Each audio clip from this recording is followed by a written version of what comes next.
wadde bakusookayo eno omaze n'omusangayo kunzu kati zembe n'okubakama bebi zijja kalekana budde budduka njuba ewaaba naye sooka mbulire ngba mpulira bibyo yagenda nange mpulira byo nyamba ogikuye naguno omutema kusulawo nza mpulira byo yagenda nange baby.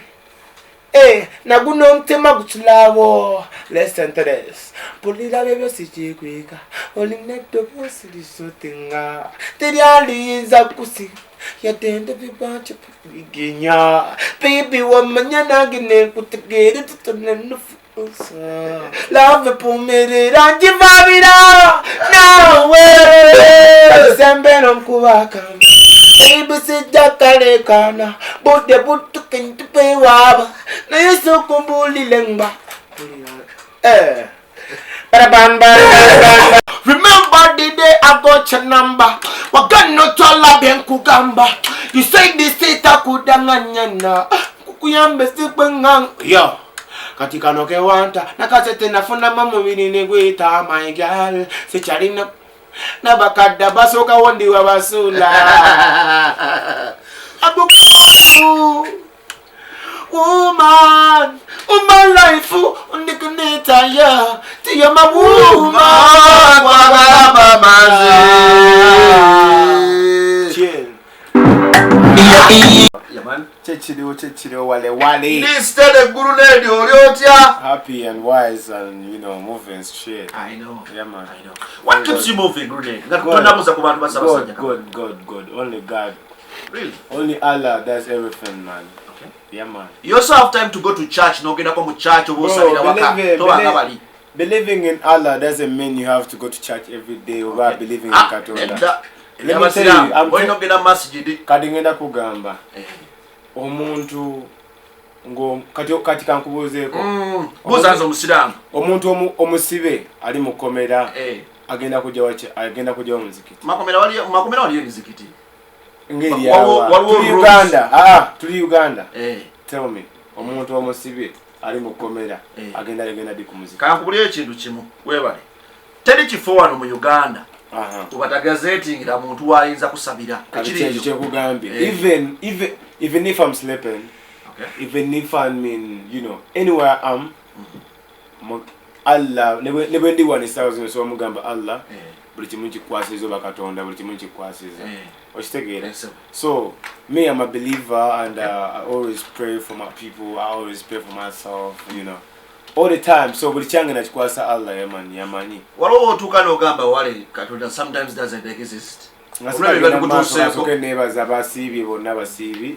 Okay. Abasibi mubale kusiba basiyamba nange afunyeyo musira cyalibwa kubera inshallah yenage katonda yobu bakambira nyombo siramu kuraba kankugambe wale katonda sigamba tawulira simanyi nti oba katonda oba ki kubasirango Allah wafana nasirango katonda wafana wa believe katonda jali kuba tewali amanya atonyesa nkuba nakyusa ggulu kufakiro yeah, all I know that katonda, if you're a believer, you believe in yourself, you believe in God, always oyogota manyi nebobo mubuusabuusa osanga n'omubbi olaba omubbi bw'abatakiriza mu katonda agenda okwesanga bagenda mmocha nagane katonda bannange ntaasa. Am I talking to Grenade or am I talking to someone else? You're speaking to Grenade. Where is this godly thing coming from? Listen. Me tewali muntu atatondebwa katonda. Okay. Olaba n'omuntu omutemu ne babanga mutemu nga badde atta abantu. Always wafuna that lesson katonda na jajali. Always God communicates with us in different ways. You know what I'm saying? You may think oyinza okulaba omusirikale ali kukuba abantu every day. Yeah? Noga neba na basajja batalina kisa. Bawa. Bantu basi bantu. Okay. Kumbe naye bambi chakola. There are some people who you see beating people, basirikale nenga you see the guy is beating someone, he's trying to kill someone. Maaso genga akaba. You get me? Okay. It's in the whole world. Chiri munsi yonna. Ostegera. No omusajja nga ali mu kwatinga somebody naye ngolaba ali akaba mu maaso ge. Takikola nti lwakuba akyagala. You get me?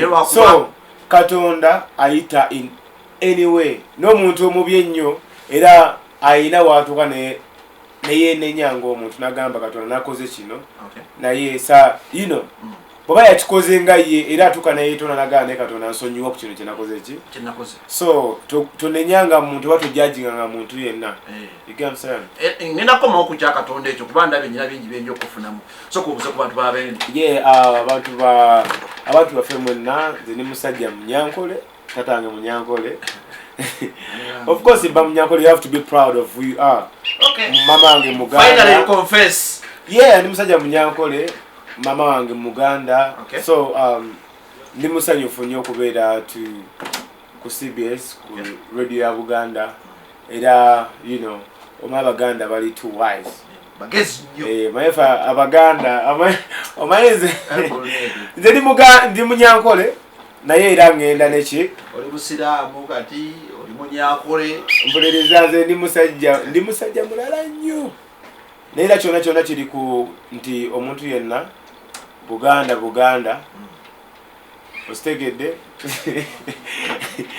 ndi basajja alright buli muntu alina okubeera proud ne ku kyali kyova olaba osanga abantu nga they complain nti omuntu Abaganda tubasanga Bulaaya ne batwekwe ostegera. So what I want to tell people, yeah, for real, abantu basanga osanga ngoli mu Uganda nosanga omuntu ngoli nga London oba America na omuntu akola benyiro laga hawe Muganda na ate ko mutwe kutakala akamnefula tamulabi ostegera nenga ate bo bajega nenga tibamanyi nti Obuganda chili worldwide. Okay. Ate bantu banji they want to learn our language, they want, you understand? So it's so good to be proud of where you come from. You've traveled. I've traveled. You've seen almost what we want to see. Yeah, man. Is that the reason as to why music work so kubanga afuna that airplane nga afulumye wano mu Uganda olwa okubanga oli ayagala abeerenga waba mu kifo abeerewo yekka? Music waffe reason why tanatambula jitulaga obeeyo gye bagenda kuba ffe bwe nnyimba olimba l'oluzungu mwe bannamawulire ba presenters bageraga naye music w'oluzungu oyo akola wano kati gwe kyeyogedde nga gwolowooza mbwebuuza people bajja kitwala in a different way. Nenga ate bakitwala different way ate nga at the same time in your show mu program yo genda zanya mu limbo la Davido. You get what I'm saying? Nga ate abantu bakola ki? So there's no reason jengendo kuyimba kuba njagala kuyimba bantu bange kibakola ki? Kibagala. Ate nga bakitegera. Yes, there are so many artists abagezezaako kuyimba oluzungu bana Uganda mu putting down. You get me? Ate nga there is no way we gonna tugenda okutuuka ebungerezo yimbira abazungu nga toyimba luzungu nga toba you don't mix your English, you don't mix English. Bro, they have to listen, it's not a must. Now yeah, you at least you have to put something in the video. You understand? Yeah. Something has to link with them. Okay. Because they don't understand our bro. Oluganda teruna genda wantu wonna. Nkubulira, listen. Nkubulira mazima. Yeah? Our language, lulimi, really different and unique in the whole world. Lwanjawulo, really everything. Nti buli omu mu nsi yonna ayagala okuyiga olulimi lwaffe. Naye olulimi lwaffe luzibu nnyo okusinga n'oluzungu. Okuyiga? Nkubulira nti. Lwaki oyogera bw'otyo? Kati omanyi lwaki njogera bw'entyo? Kyenjagala okutegeera. Do you know how many people bayimba City Alose nga tebamanyi kye kitegeeza? Bayitirivu. Okitegeera? Nti there are so many people abagezaawo okuyiga oluganda lwaffe naye nga lwabalema. N'ate ennimi zaabwe ate ennyangu kyaki? Zakuyiga. So, ffe bwe tuli batu blow nze kinjagala okugamba bannayuganda. until olunaku tuli blowing and bagamba nti our language blew. Bro, it will be so hard to remove our language. Yeah, man. Okay. Kati fe blood chinyalo bagamba bana Uganda nti don't judge your artist wabula ekitulemezezza okubanga titu blowing up nti our people febe nyine nze Grenade bwenava yone ngamba Wizkid aina byayimba bana Uganda bamwe kibagenda ogamba oyo simba te Wizkid yeke kani oyo Wizkid mubi ostegera yeah nenga tebamanyi nti nabo kuba be believingiramu or believing nti they believe muchawe they love themselves. Okay. That's why they conquered in we. Ostegera bo batuyingiramu nekati kankubuzeeko wali sokubanga ndi wanenga mama otamanyi luzungu batatawo ostegera kitufu naye ate nga amanyi Davido oba Wizkid aja tingo mukasusa wala nkubulira asobola okubanga ino omuntu gwamanyi abroad I'm telling you. Okay. Ostegera naye nga omanyi wekiva nti ffe tetusoose kwagala kyaffe we love what we have but naye tuwa bali abajega abatuyingiramu batukozesa ensobi batuyingiramu batya Grenade abantu bagamba abakopa ebintu byabwe ali nkubulireko tewali nsi etakoppa. Okay.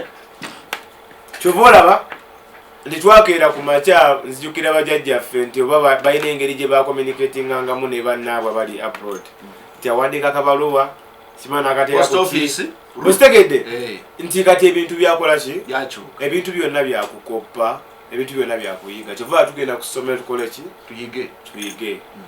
So the reason why ogamba omuntu nti okoppa lwakubagwa amugamba nti okoppa gwe mujega mbasimanyi ebintu byonna kalingenda kuga bro it's about to learn from something.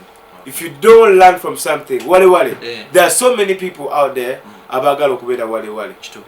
You get me? Yeah. Nekali kankubuze ko wale. Do you blame those people who want to be like you? Of course, why do I have to blame them? So togaba muntu nti okopa. Oyo muntu akopa abakopa the best. Oba ye kyalowooza. Waliwo abakopa mukyamu.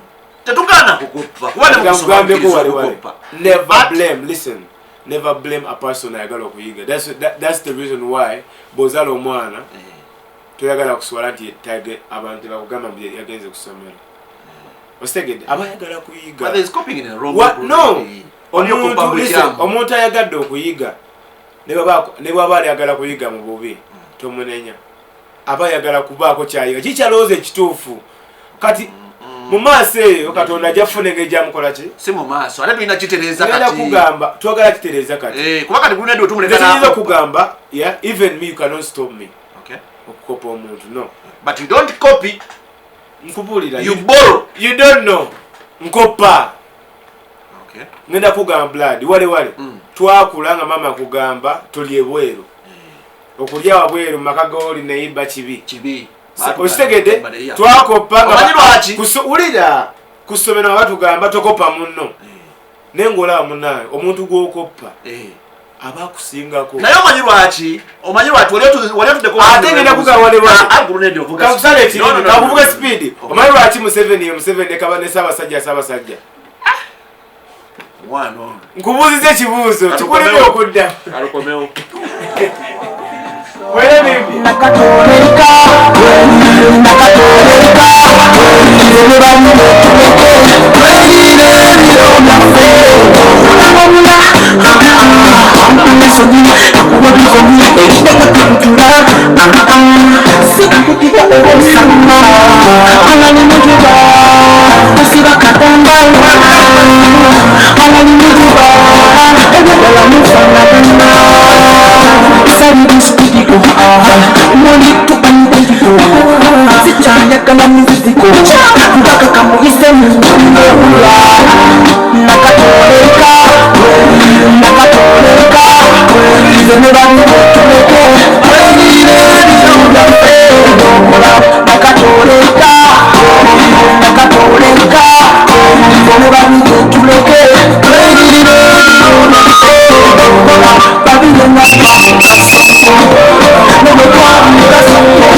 only one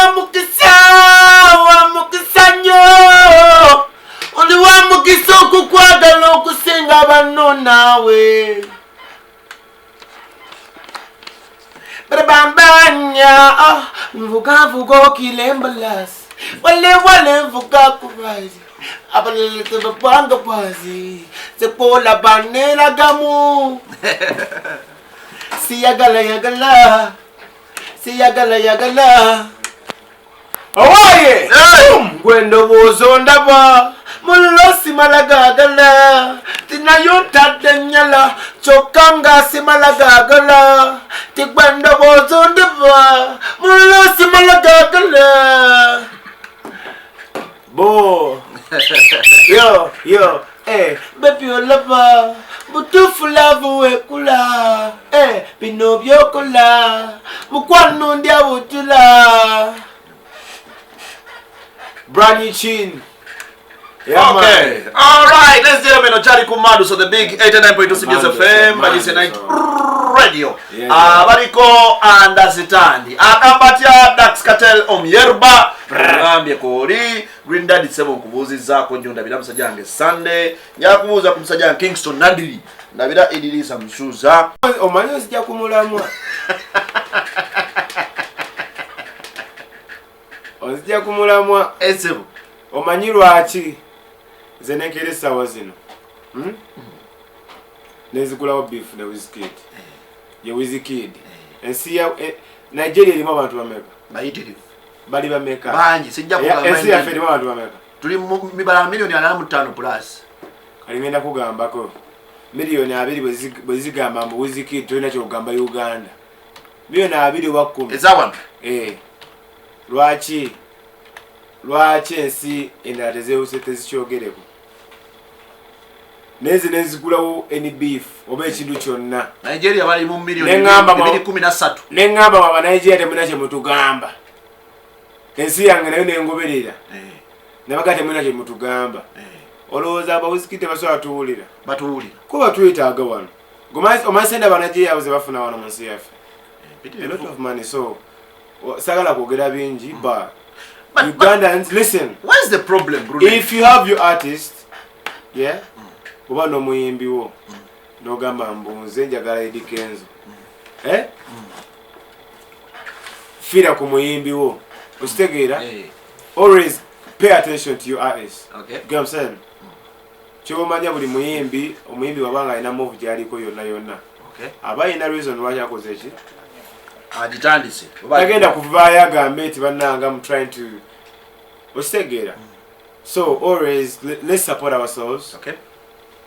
Okimanyi ogenda Nigeria notawulira limba lwa muna Uganda n'olumu lwaki kyembabuuza lwaki mwe muzizanyezaawo nani mulimu abafaayo ne okay give me reason lwaki ozanya music wa Nigeria ku radio nze ngenda kuwaayo ensonga eri emu bo bajja ne baleta music wa Mwami Chris Luge mulimu abamu abaleta music Mwami Chris batwetaaga naye bamuleta no some of the people they are money minded. Okay. You get here there no kati kankubuuzeeko Omunajeya bwajja nakuwa miliyoni 2 najja wano okuyimba ne bamuwa emitwalo 4 egya $. Ani abakufunyeemu abafunyeemu kinene nnyo ositegeede so all we have to do ate omuyimbi owaawana ewaka najja gwe n'omusaba ssente nti ngenda zanya oluyimba lwo naye mpaayo emitwalo 5 ostegedde nenga you don't think that this artist bwomupushinga asobola okuvaamu asobola okufuuka someone ate gwe n'oleka legacy eri big nagenda nakubako speech God forbid ng'ofudde God forbid no mpuliriza oyo muyimbi erinnya lyo oba omwana wo alisigalawo nti oyo guy owulira otya blood nga gwe wa making a million oliwulira otya nga gwe wa making a Kenzo abadde nominated to beat right now. Of course I feel proud. So always listen. Okay. Always believe and you achieve. Always remember nti waliwo legacy yetukolerera fenna. Grenade. Nyine ekintu kye njagala okubuuza. Tuyinza okuba wano ku CBS tukikola obanga nze sikikola. But have you ever asked yourself wali otuddeko wansi ne weebuuza why the other presenters bakola ekyo kyogambye ekyokusaba ssente? wali otudeko n'okyebuuza nkimanyi era kyatandikira ku gwe oba kyatandikira ku walewale oba kyatandikira ku Tamugi kati nkubulirako me I'm not saying mbugwe obaani naye nga no listen I'm just advising okay ostegeera okay I'm just telling you what these people do bro I travel yeah guy okusooka okwogera nange makyakola asooka nambuuza what's your Instagram what's your Facebook what's your YouTube ostegeera like those big promoters okay no sanga promoter or one Africa Fest is the biggest you understand yeah festival in the world festival nakubuuza what's your Instagram what's your YouTube what's your you understand nga yagala asooka alabe your numbers after seeing your numbers nalyoka smiling about ositegeera cause for him he knows nti yetaaga what you have bwoba ng'olina 9 mil views yazeetaaga yakimanyi what that means amanyi gaazo you understand kati ffe munnaye abantu baffe abantu tebababuuza bubuuza ekituufu if you wanna break through to the world yeah we have oba kibi oba kirungi oba omuyimbi waffe ne waba si muyimbi wo kasitaaba ng'atuuse ku beat nga so many artists bakoledde emyaka 10 nga tebatuukawo kituufu you support kyosupportinze osupportinze Uganda yo ositege tosupportinze oyo muyimbi that's what they do abayimbi sigabe basinga abayimbi baffe okuyimba abaana bavayo tabayimba kituufu ositege abaana baffe bayimba ositegeera naye bro wante tulina one love but we unity is it unity I think so okubeera obumu nina kugambayo okimanyi bulaya bakulimba l'omunauganda omunauganda yeekweka mu nsonda waati neyekweka oluyimba olwewaabwe ositegeera we know proud ositegeera naye ngaolabira tubyogera naye olina kyotanziramu olowooza lwaki omunauganda asobola okwekeeka mu nsonda eri nga bazanye Grenade official kyendowooza nti webazanyiza oba tebeekweka mpuliriza nebazanyo lwange no blood sigamba ennyimba z'abanajiya zinyuma era zonna tetuzisanyukira you don't support your artists omanyi lwaki ensi beera ne president ng'atukikirira mu nsi yonna blood tuli mu ndongo ne twogera ku buli kimu talking about Uganda bro king of Buganda is Ssaabasajja Magulu Nyondo bene atayogerwako atasongwamu olugalo ositegeera yoyo y'omu ositegeera buli omu gwajja okunyumyako mu nsi yonna gyakola ki ositegeera kyenjagala okugamba bw'obanga oli proud of Buganda be proud of Uganda because Buganda is Uganda ositegeera always be proud bw'opushinga Omuyimbi Grenade nakuba ekisaawe otwe London bajjaga munnauganda tebagamba nti munyankole bro ne baba munyankole era naye Uganda ositegeera it's where you come from first nkubuulira Uganda is Uganda oba munyankole oba muki ne bwoba ng'oli munyarwanda naye ng'oli mu Uganda they say oyo guy gwe bayita gundi owe Uganda yakubye otwi to take our country somewhere omwana wo ajja kujja abeeko kyakola ki asangewo entandikwa so it's all about supporting Uganda because this is our country, this is our home, bro, you understand? So that's it. Mwenga abayimbi obadde okyogera naye ng'okigeneralizinga nti okugasa omulundi wa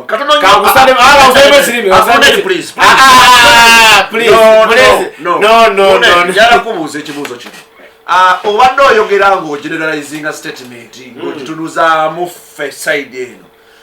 Talk about your artists, your fellow friends, your fellow artists. Even we. Musobe kije mukola mmwe ba Grenade. Ngenda kugambako si buli muntu nti mubi. Kiri kati kino kyo jogera kiri ku buli muntu. Department.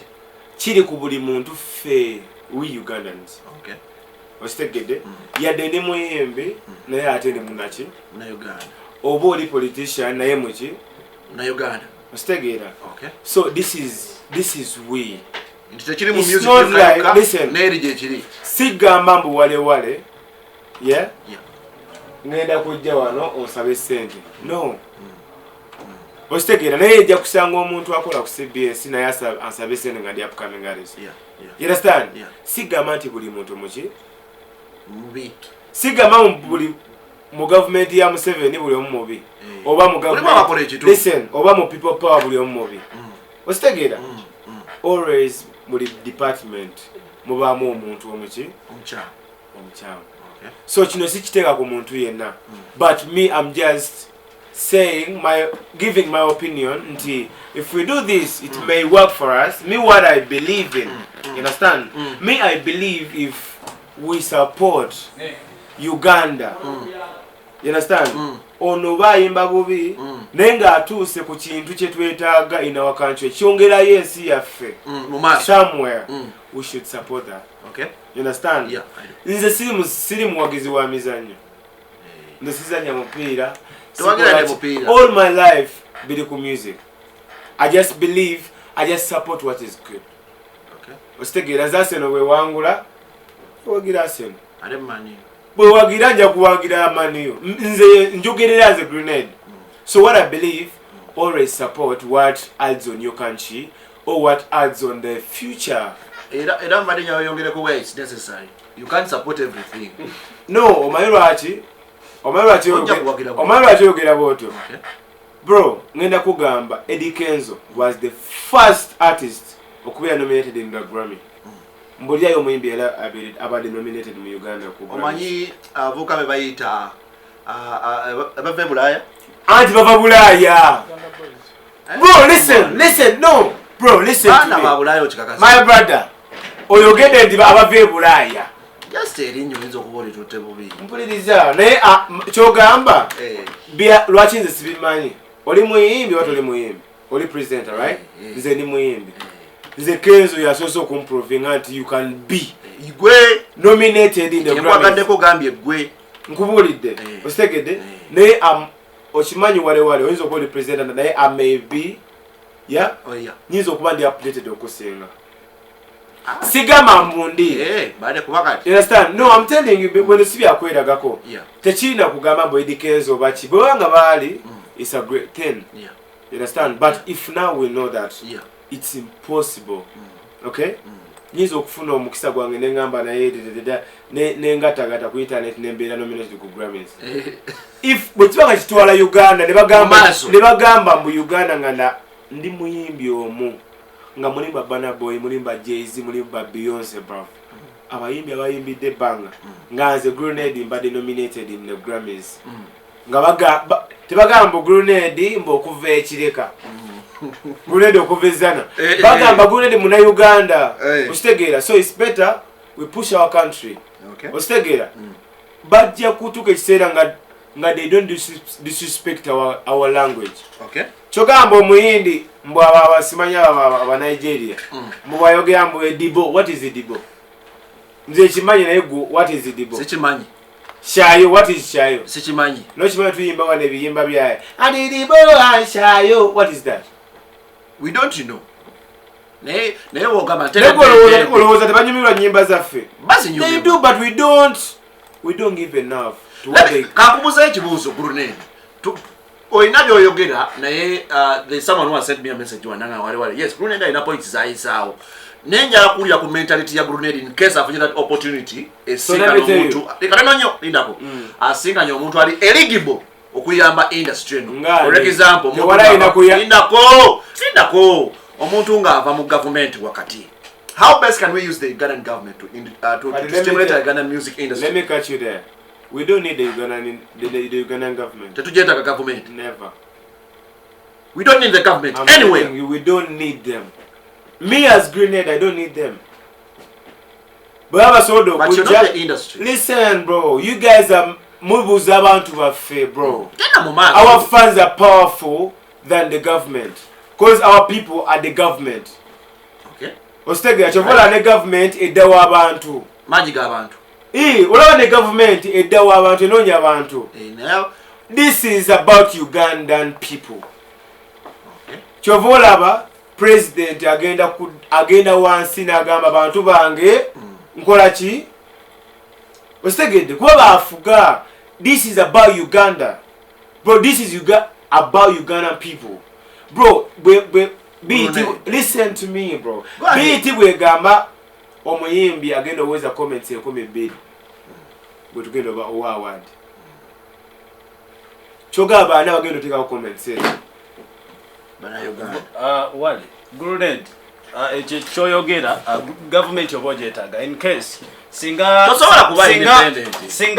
government ekigano okuba nti music waffe taba na numbers wakyogeddeko even the copyright law yes data wabbe government esobola osalawo negamba nti cost za data tuzisale abantu bajja streaminga music wo sicho tewambuza ku data no like government listen to me okay tewambuza ku data ombuzizza ku power ola bro Omaro achingambe we need people more than government. Okay. Yeah? Government is just a government. Ate government eri mu bantu.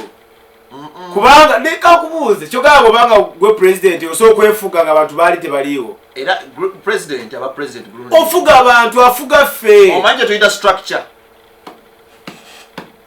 Wale nze kuvuddeko. Brad president afuga fe. Oso yakungamba ati industry esobola okugenda maaso. Nkubuziza ekibuzo tokinzizemu. BT bwegamba twagala abantu 12. Osobola kungamba ati mu government mulimu abantu abalina obudde obukomentinga comments 12 nga sifa abantu abawansi government yenkana etya kyekubuuza omalwaki government yefa abantu nyina kintu kyenjagala okubuuza lwakuba ovuga speed nyina kintu kyenjagala okubuuza teri structure esobola kukulaakulana kubagwe nga tayinamu mukono gwa government.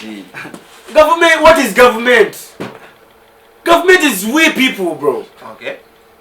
Ostegede, chovola president afu era jana gamba bantu bange all my people. Okay. Tagamba mbonze nze muntu wange. Atukono tutandikira awe nyini awa. Wale Let's chagenda maso enda kikaziria bile musanvu ezake gana sawa omusanvu lunaku lukyali lupya era fa balutandika njongera okujukiza ati programs ezinyuma ezisomesa eziyigiriza weziri ezigenda kubanga zidda kasitola wale nga nsimbudde wano agokumpi ne wala gajja kuddako omukeza je Lady Titi ne Dr. Kwefu bajjao ate wakati awo mbazira tone ne Sophie Tebi bansaleko tujjao mpola ate kati muganda dictator maka na yayingirewo abemizanyo bajje ate nkomewo so ye CBS FM emanduso bwe tutamze ekintu kyaffe ndi wano ne squad nene MK Musa wali okumakinga sure the content ye naina agenda yo ku YouTube channel yaffe CBS FM UG official nina musajja ange tamu juwano pizza yange giteke wanze giteke Oli musita yote mugaya dejo kunywa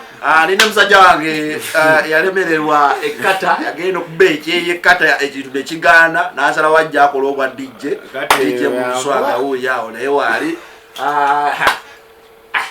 Azike great here's a boss jebale hello hi nchana kino amwale onefujo okay tulina Grenade kyagenda mas Grenade ngenda kujja yero tudde kukyera ku kyokwagala ekyaffe njakulya ku ndowooza yo ku bantu abacriticizing music nina omukulu omu gwe nali nyumyamuko naye wale Grenade oyo tatya olaba ayingira mu basajja abakulu ffe betuwa ekitiibwa oyo omwana tatya emabega kaawo ate ndi eki olale bukatolwa yavayo nayogera ku luyimba lwolwaba bandana n'omuyingira omusajja nangamba omwana tatya abakulu be kiki ate nti amaanyi mangi tewali maanyi olaba is so good okwogera ekituufu ositegedde to be honest like bwe tuba netwogera mazima okay reason lwaki tuli waggulu oba katonda yatuwa omukisa guno okwogera mazima waliyo omuntu atalina ddoboozi wansi okukola ki okuliisaawo omuntu asobola okujja wano nga yonona linnya lyange nze sirina kyemufunamu kuba nnyonoonya ngenda kudda mu kyalo omuntu ankyawe nga naye kyankyayidde kikola ki kikyamu so nze nzikiririza mu kwogera amazima nze bw'oyogera amazima ku nze nja kujja ngambe wali yayogedde mazima n'ekiri bwe kiti that's Grenade no clearing air si kugamba mbu sitya no man oboze clearing air bakiriyalinga abantu you understand sagala ojjewe ono n'erinnya lyange sirina nze ngenda kudda mu kyalo abantu bankyawe abantu bakole ki ku kikyamu so I believe in coming nenjogera mazima I believe in that okay Yeah. What is that bubblegum music are they talking about? Kwa bagamba Omuyimba mbu enyimba. Be bamanyi bubblegum music bogerako. Ezibalawo ekisatu ebigambo by'Omuyimba Naye mugamba lukole. Omuntu agamba ng'ekintu ekyo mugambe naawe nkolerayo oluyimba nga babandana. Lukube bwabanga bubblegum music kwa baba dukola lero kuba ku kisenga. Kyengugamba babanga bubblegum music naye mugamba ajja lukole lukube nga baki babandana. Uko nga babandana awo tugeba ne bubblegum music akola. But that's music. If some people bogera just for bagala mawulire oba bagala just kufuna attention. Ostegera naye bro. Oba ekintu kizze oba omuntu azze nayogera ekigambo mbo can it happen? Ekigambo ne kikuba but that's kiba kyakabi naye gwe nga to ostegera kyovola bwe kiwadde attention okiwadde time. So always let's appreciate. Ostegede wale bigambo bimeka ebikufuluma mu kamwa everyday naye kiki abantu kye bafunamu. Always make sure bobawo kye bafunamu brother bafuna abantu 12 ne baagala ekintu kyo ne bwe luba 10 ne baba 10 manya you did something good.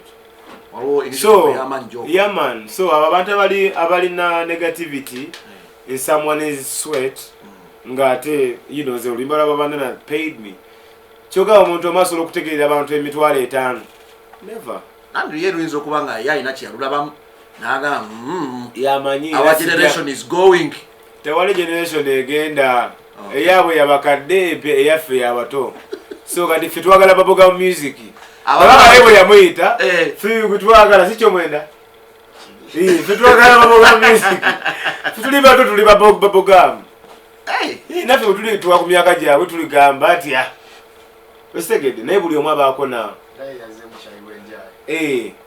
nga yayimba ekyayibwe gyali gasooka muvuma nakasajja kola kuba nkaagala.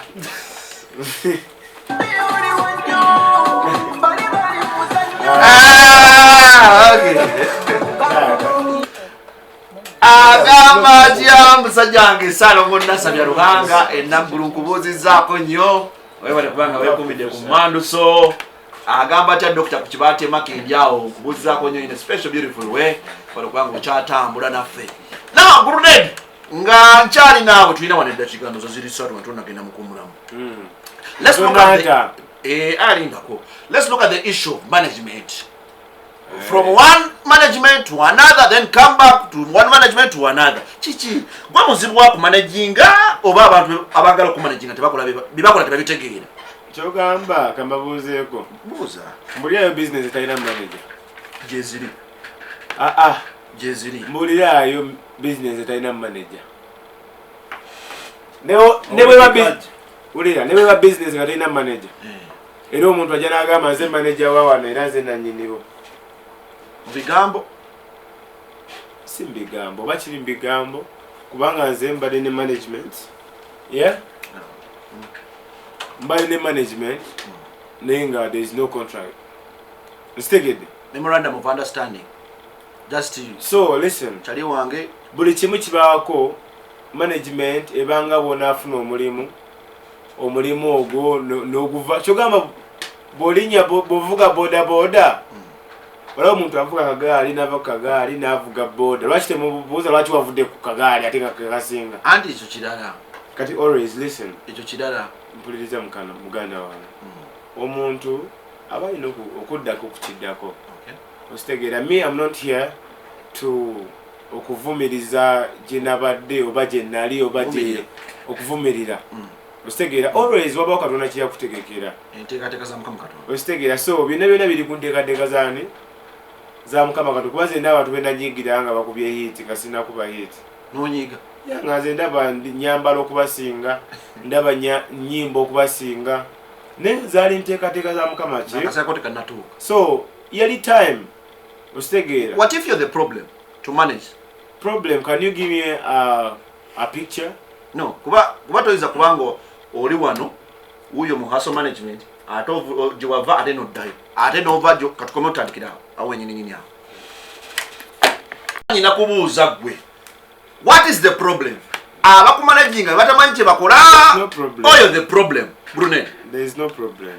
Why are you shifting from one management to another? Lwaki ova nodda wali? Waliwo reason yange si ye reason y'omulala. Gwe gwennyina. So listen, nze kunze sijja kubyogerako nnyo ebyange. Naye nina okugamba okwadvisinga so many people abali mu different businesses. Kuba so many people balina abakozi. So kyenyinza okubagamba, in business mulina obamu respect. Omukozi wo golowooza nti talina mugaso. Alina omugaso, there is a reason lwaki wagamba nti kanfuna omukozi. Ekyono kinene. Ositegeera. Respect kinene. So always you value someone akolera kubanga omuntu oyo gozalawa ye muntu gwogamba mpaka kyayo teremuka. Ositegeera. Yaba oyo omuntu omukwasiza obulamu bwo. So just about the example. Always let's give people, our workmates, respect. Ekitiibwa. No ku always to deal with our workmates. It's a very good thing. Okumanya Grenade mukwase ntya nkolese naye ntya. No. Okumanya nti Grenade alina omugaso. Value workmate. Okay. Yeah, man. Wow. So manager abali eyo learn to value artists. Manager abali eyo learn to give respect. Kubanga nkwetaaga nawe okola ki? That's the reason lwaki ondekamu ssente.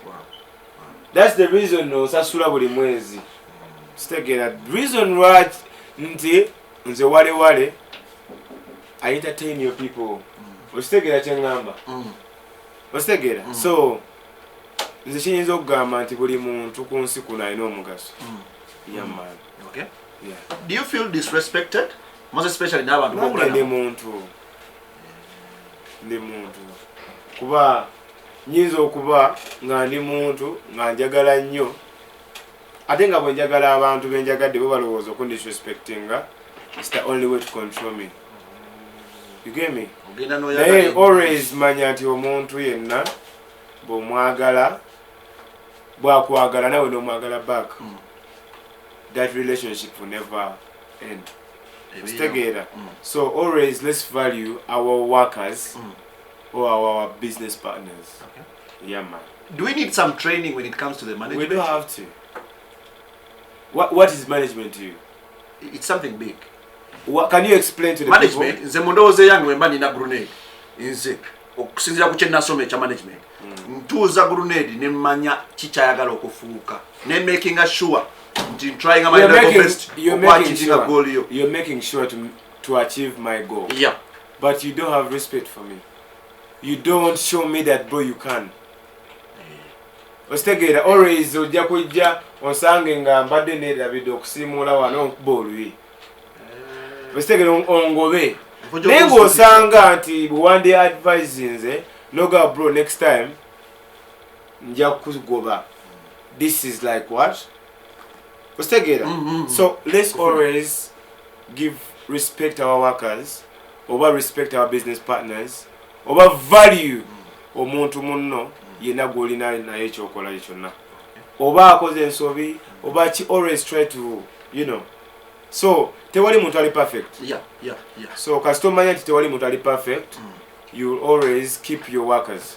Okay. Owana anything. Sagala banaye siri pasta.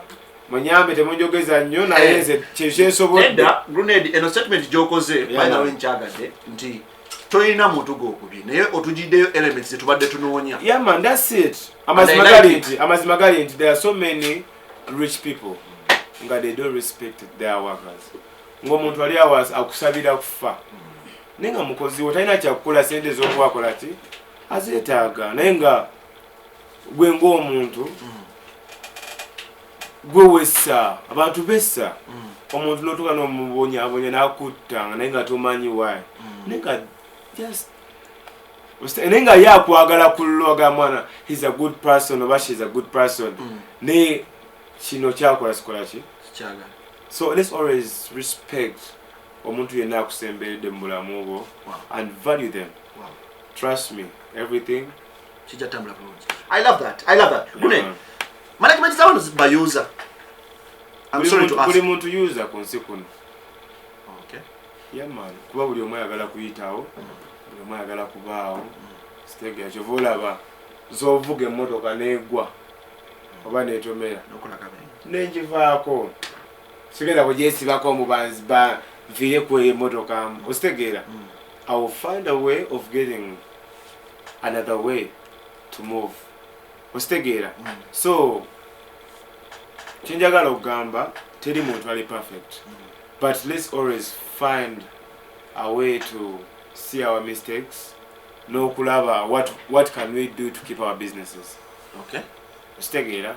Yeah man. From the mistakes you've known, value ne respect ze nsobi zolaba ezikolebwa kugwe ezikoleddwako gwe nga bantu abakumanaginze kuli omu si even tekirina just mu management to everyone. Okay. Yeah man. Kabe president kabe gundi kabe kabani buli kimu mwati mutya naye ate ne ba president baffe bagala omanya amazima ositegeedde nze sina kyentya kuba sina kyenkoze njugira mazima ositegeera nakulendo so kwesimbawo kati nesimbawo nze ni muyimbi ate gwanzija ku mulamwa. I'm just giving an example. Negunzija ku ki era nekujja yeyo sagala nnyo lebere byabufuzi ate nze ndi mwadi wa bufuzi. I'm just giving an example. Kyokamba sina president mulina walizo okuboyina nagoyina ubo.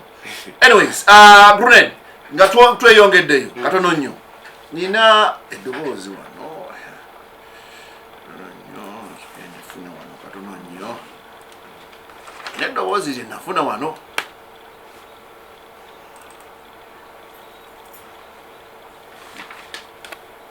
eriwa yonna management yange gweke nyini management yange anti yewa abantu bakuwuliriza bannange bokebera ku socials zange bweteekayo enamba mbwe neya booking follow that. Okay, it's strictly Grenade now. Nothing like ibiti wabwe nali nzija tewanoonya mbu Grenade yalina oyimba kati management yange anti luli waleka attachment ya team no sleep kyaliwo hustle management kyaliwo kati anti kyekyembadde ngamba people learn to be real to your artists. Okay? If you want to book me, go to my Instagram or to my socials. Find out bwebanga oyagala Grenade. Ostegedde. Jangu no jawe number yange jengize. Follow that. Now it's Grenade. Yeah man. Nengeera management ejja. Nengeera have a team jemba nekola naye kuva day one. Before. Yeah man, so that's my management. Okay. No name? No name. Just go girao nonya Grenade official. Okay. Yeah man. Anyways, nga tweyongerayo katono nnyo as we come to the conclusion. Ani awandiika enyimba zisinga obungi? Me, I believe in sharing minds. Ostegera. Bwe mansobola okuwandiika oluyimba lwange nendaba nga kimala nduta. Bwe manga ndaba tekimala nsobola okuyita writers because bawriter bangi. Kyobola waliwo presenter, waliwo omuyimbi, waliwo omuyindi.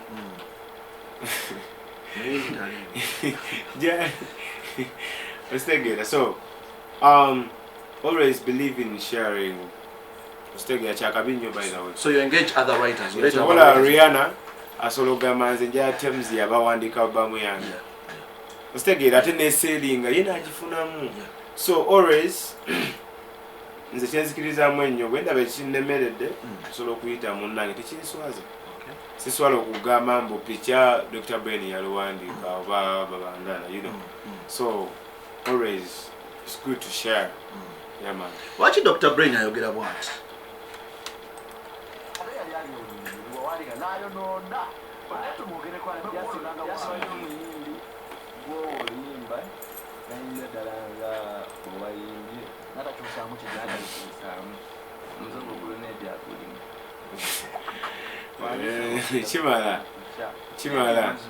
Chimala. Wale.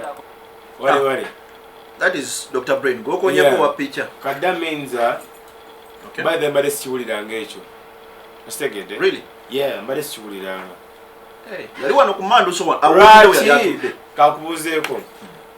Dr. Brain, I love him. Ate mwagala nnyo. Naye n'ekintu kyali mu kukola ekibi. Ostegedde? Lwaki atunda music mu bantu ate nga music amuluma? By the way, mbadde nnyo good to that shit. Yeah, naye kati lwaki Dr. Brain ayogera bw'ati? by'owandiise binyuma the way they are. Usitegeera, this is bro, music olina kubeera creative to survive. Usitegeera, kyeyayimba kyeyawandiika kinyuma the way gyeyakiyimbamu. Usitegeera, kivula nakiyimba bwe ntyo naye ate ye ala bwe kiba kimuluma mbo semanya kivula omwe abayimbi bameka ba writers be bawandiikira ennyimba nga tezikola. So omuyimbi bw'omuwandiikira oluyimba ne lukola najja nabeera proud because I'm a big artist, nebeera proud to say that you wrote for me that song. Yeah? You have also to be proud of it. Yeah. Ne bw'aba nga ajja kubadde proud era ogambye I'm actually proud. Dr. Brain. I'm actually proud. Ne oyo guy bw'aba nga asooka okujja Grenade, oyo guy by the way oba yalina kigendererwa ki me musiima byonna byankolera. Noyizo osanga ennyimba zeyangira neziyimba nga bwe naziyimba. Anti yagamba oyimba nga ye. Lwaki kyakuwadde bw'olina okiyimba tosobola kukyusaamu. Katukikomye awo. Dr. Brain taata kamuddemu. Nayimba bwe nti okulw'okuba wayimba bulungi bw'otyo. Kati naawe mbadde nsaba oyimbe bw'otyo so that ositegeedde nga bwe wayimba bikola. Simple as that. Nze nayimba bw'etyo lwakuba yayimba ki? Bw'atyo. Bulungi. Kyanyumira. Nasiima. Ositegeera. Yeah man. Anaddamu zikuguza. Ne bw'atanguza ate kyogamba mbu bigira. Oba yagamba azikuwadde ez'amaanyi zonna. Kati mbadde nsaba. Nkikiri yalinga air. Dr. Brain toddamu kumpa nnyimba zongwe. Kuba byompa bikuluma. Kigambo si kinene. Gemazima. Byapa bimuluma kyovula ayogera bw'atyo. So taddamu kola ki? Kuwa nnyimba ze. Yagamba manja nga tamanja ne musasula. Naye ate akyagendera ku ki kulinnya line. That means his goal is to spoil my name. Ate buli kimu kiri ku air. So Dr. Brain, I respect you and I respect whatever you did for me. Nenyamba toddamu kumpa nnyimba zo. Taddamu. Yeah man. Peace and love. Katukomyewo. CBS FM.